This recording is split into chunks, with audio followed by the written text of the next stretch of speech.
Lepas satu-satu. Masa belajar dulu, sekolah rendah dulu. Lepas satu, dua.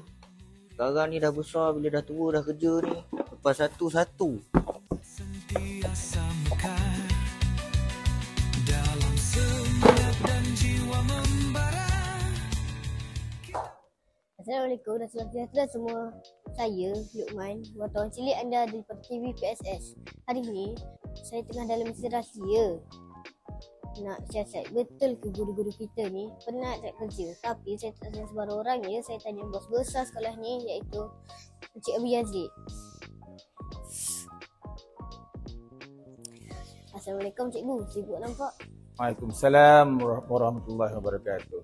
Tak adalah sibuk mana, tapi biasalah seorang guru, kalau dia tak sibuk bukan guru. Saya nak tanya soalan yang panas sikit, tapi cikgu jangan risau. Bukan nak pakap cikgu pun. Soalan dia, cikgu rasa beban kerja guru sekarang ni terlalu berat ke? Wah, ini lain macam soalan kamu ni, Luqman. Ini soalan kelas pertama ni. Tapi insyaAllah cikgu akan cuba menjawabnya dengan jujur. Kalau cikgu cerita tentang beban seorang guru, dia sebenarnya beban seorang guru ni atas tafsiran kita sendirilah.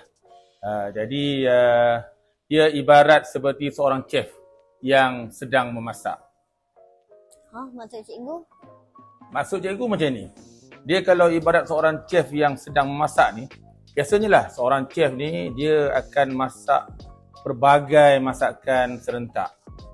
Macam itulah kita kat sekolah ni, cikgu sebagai seorang guru, kita kadang-kadang ada masa kita akan menjalankan tanggungjawab kita tu, menjalankan tugas tu serentak.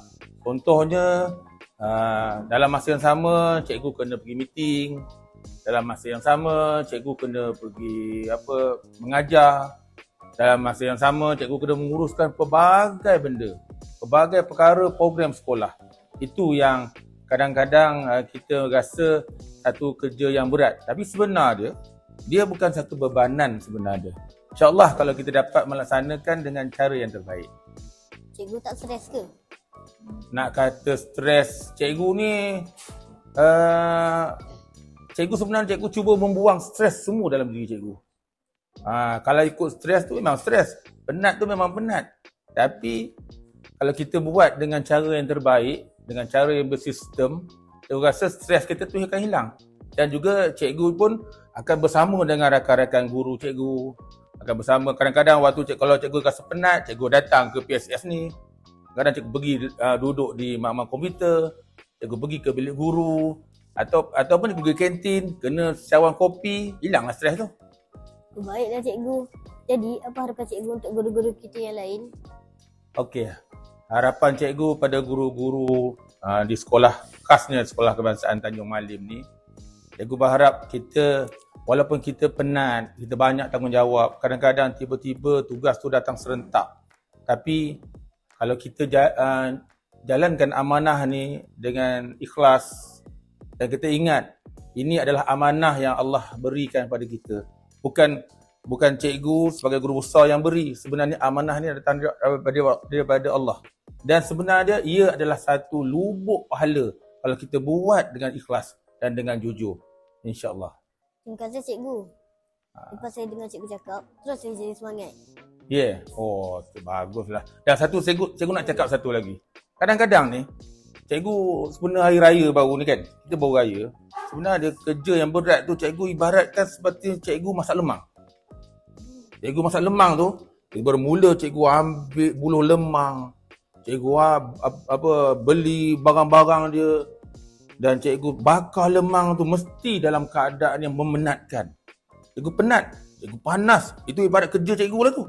Panas. Tapi apabila cikgu buat dengan betul, dengan bersistem, dengan cara lepas tu dengan ada sokongan daripada berbagai pihak, akhirnya setelah cikgu penat membakar lebih kurang 2 jam setengah, lepas tu cikgu dapat lemang yang berkualiti.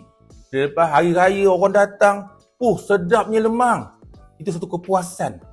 Jadi segala kepenatan cikgu tadi hilang semuanya. Sebab apa? Cikgu dapat menghasilkan satu lemang yang begitu berkualiti dan disukai. Itulah ibarat kita kerja ni. Kalau kita kerja dengan betul-betul buat ikhlas, dengan muafakatnya, dengan cara yang kaedah yang betul, bersistem, dan akhirnya nanti dapat hasil yang sangat baik, kepenatan tu akan hilang. Gitu dah Luqman. Nanti Luqman kalau dah dewasa nanti jadi seorang guru ataupun apa-apa bidang kerja sekalipun, begitulah. Kena ikhlas, jujur dan buat dengan cara yang terbaik. Terima kasih cikgu. Sama-sama. Lepas saya cikgu cakap, terus saya jadi semangat. Baiklah, itu sahaja daripada saya, Luqman, wartawan Cilik TV PSS. Jumpa lagi di episod seterusnya. Dan jangan lupa sayangi cikgu anda.